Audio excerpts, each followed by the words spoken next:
ना तो मैं गारंटी देता हूं सिद्दीकी साहब को, जो गली गली मर्सिडीज घूमने का काम कर सक रहा है। शाम के अंदर भी कोई घर से बाहर नहीं निकलता था, कहीं जाने का रास्ता नहीं था। चुप रहिए, चुपचाप रहिए, बिना मतलब की बात कर रहे हैं। और लालू यादव से गांधी मैदान में माफी भी मंगवाया हूँ। 25,000 रुपया, हमारे 2.5 लाख रुपया मेरे परिवार को देना पड़ा। पहले लालू प्रसाद यादव से माफी मंगवाई, 2.5 लाख रुपए जुर्माना वसूला। उसके बाद लालू प्रसाद यादव को 5 बार करारी शिकस्त दी, हराया। राबड़ी देवी को 2 बार हराया। अब तेजस्वी यादव को भी 3 बार अब तक हरा चुके हैं। और सम्राट चौधरी का रौद्र रूप देखकर बिहार की पूर्व मुख्यमंत्री राबड़ी देवी के और नेता प्रतिपक्ष तेजस्वी यादव के पसीने छूट रहे थे, जब सम्राट चौधरी गरजने लगे, लालू प्रसाद यादव से माफी मंगवाने की बात करने लगे, झुकाने की बात करने लगे। और इतना ही नहीं कहा, बल्कि ये तक कह दिया कि अब तक 5 बार हरा चुका हूं, आगे भी झुकाने का काम करूंगा। पहले भी माफी मंगवा चुका हूं और आगे भी माफी मंगवाने का काम करूंगा। और इस बयान के बाद तो बवाल मच गया है। और आखिर पूरा मामला क्या है, पूरा मामला 5 से 7 मिनट की रिपोर्ट में हम आपको बताने जा रहे हैं।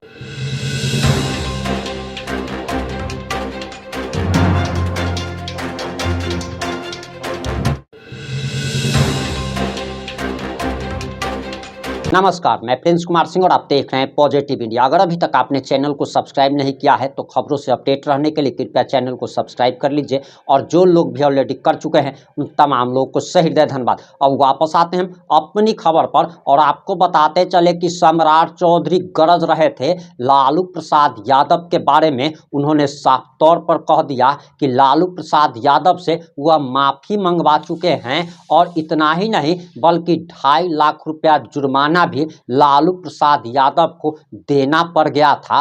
अब तक 5 बार से ज्यादा बार लालू प्रसाद यादव को हराने का काम कर चुके हैं, राबड़ी देवी को हरा चुके हैं और तेजस्वी यादव को तो 3 बार करारी शिकस्त दे दिए हैं। और जब सम्राट चौधरी ये सारे बात बोल रहे थे उस समय तेजस्वी यादव के पसीने छूट रहे थे। और आखिर सम्राट चौधरी ने क्या बयान दे दिया है, आप जरा सम्राट चौधरी का ये बयान सुनिए। आज बजट के अवसर पर आप देख लीजिए, अब स्वाभाविक है, अरे भाई आप अपने नेता की बोली बोलिए ना। लालू जी कहते थे रानी के पेट से राजा पैदा नहीं होगा। यहां रानी भी आई, राजकुमार भी आए, राजकुमारी भी आई, कौन रोक पाया? यही है लालू जी, जो बोलते हैं वो कभी नहीं करते हैं साथियों, यही मैं कह रहा हूं।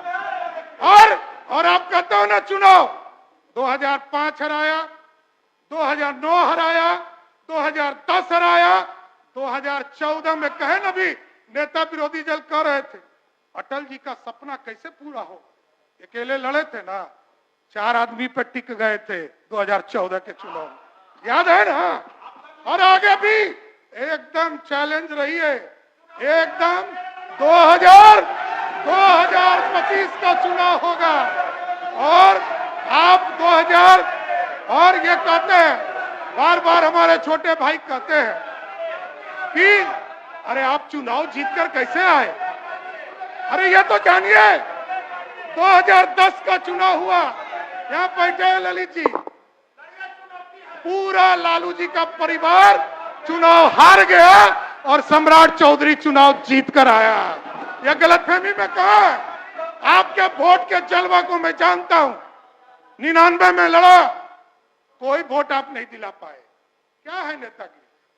आप अपना वोट जब दिला ही नहीं सकते हैं तो आपका, अरे मैं जानता हूं, अरे स्वाभाविक है, मैंने कहा विचारधारा, ये पहली पार्टी भारतीय जनता पार्टी है जिसने विचारधारा दिया राष्ट्र को खड़ा करने के लिए।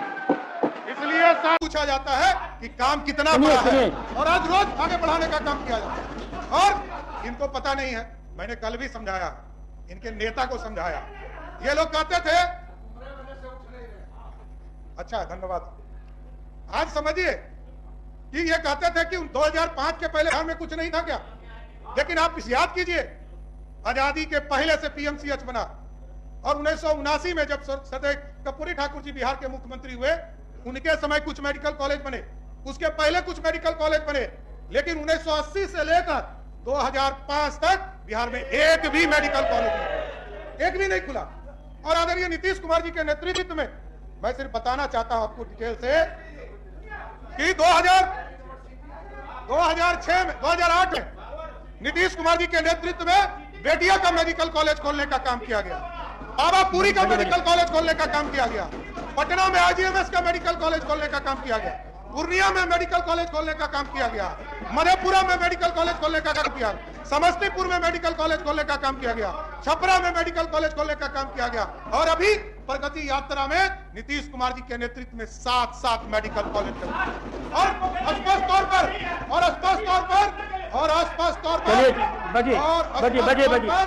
आगे भी अभी आपको बताना चाहता हूं कि 2 प्राइवेट सेक्टर में मेदांता का हॉस्पिटल पटना में जमीन देकर मेडिकल कॉलेज के लिए स्थापना के लिए दिया गया, और साथ ही साथ और गरीब के बारे में तो मुख्यमंत्री जी साफ तौर पर बताते हैं कि मेडिकल सेक्टर में जहां पूरे एक एडिशनल बीएससी में मात्र 39 लोग आते थे, आज 11,000 लोग मेडिकल के सेक्टर में इलाज कराने आते हैं। और जिस यूनिवर्सिटी की बात कर रहे हैं कि जितना बोल रहे हैं ना, इतना तो मैं गारंटी देता हूं सिद्दीकी साहब को कि दुगना यूनिवर्सिटी खोलने का काम नीतीश कुमार के नेतृत्व में किया गया। एकदम पूरी तरह स्पष्ट है। ये लोग देखिए, सभापति महोदय एक नाम आपको लिस्ट उपलब्ध करा देंगे, आपको जानकर। अरे इस सदन से पास है, यहीं पर हम लोग देखे हुए हैं, तो नाम क्या बताना है? सभापति महोदय ये कह रहे थे कीचड़ फेंक रहे। अरे कीचड़ फेंकेंगे तभी तो कमल खिलेगा। अरे कीचड़ फैलेगा तो गोबर वाली पार्टी है तो हम क्या करें? गोबरे फेंकना पड़ेगा ना। आप देखिए, पूरी तरह लालू प्रसाद जी हो, राबड़ी जी हो, सबके सरकार चली, और पूरे बिहार में इंफ्रास्ट्रक्चर की स्थिति क्या थी सब लोग जानते हैं। पूरी तरह इंफ्रास्ट्रक्चर का काम पूरी तरह बंद था। ठीक है, बैठिए। देखिए, इनको कुछ नहीं है, इनको भागने की तैयारी है सभापति महोदय।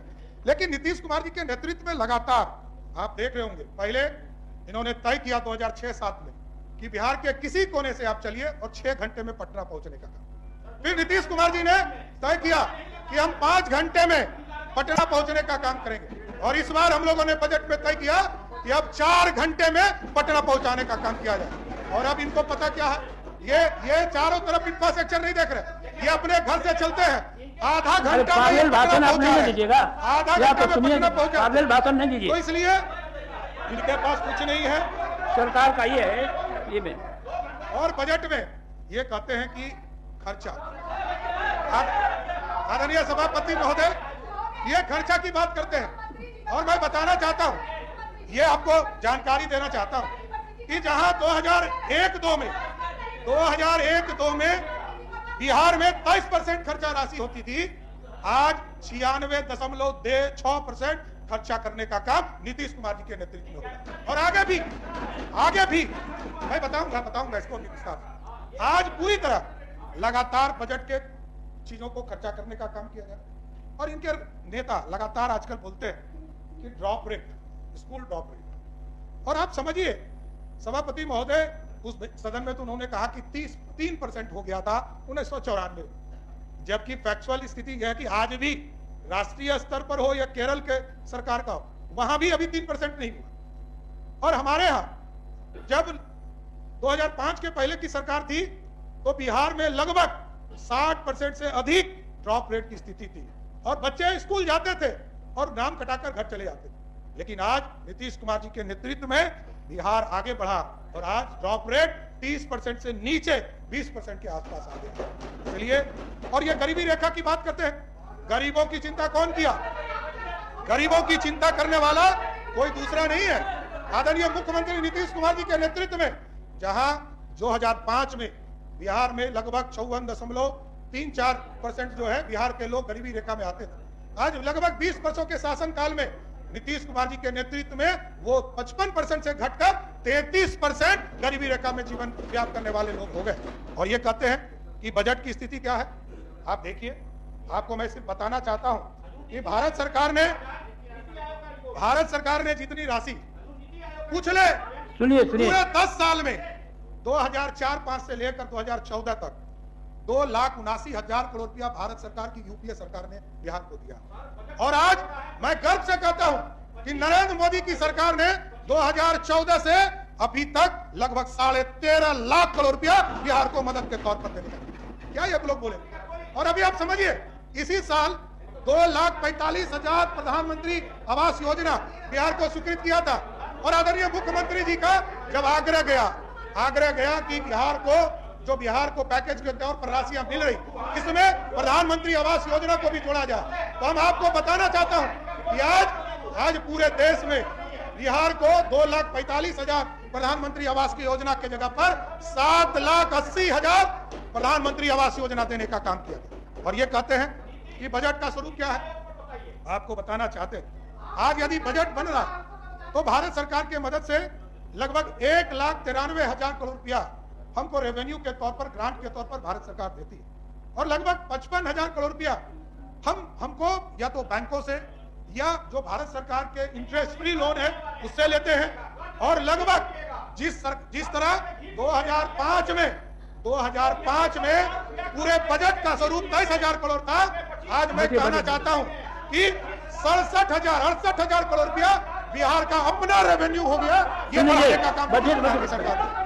इसलिए आज पूरे बिहार में लगातार बिहार के काम को, विकास को बढ़ाने का काम कर रहे हैं।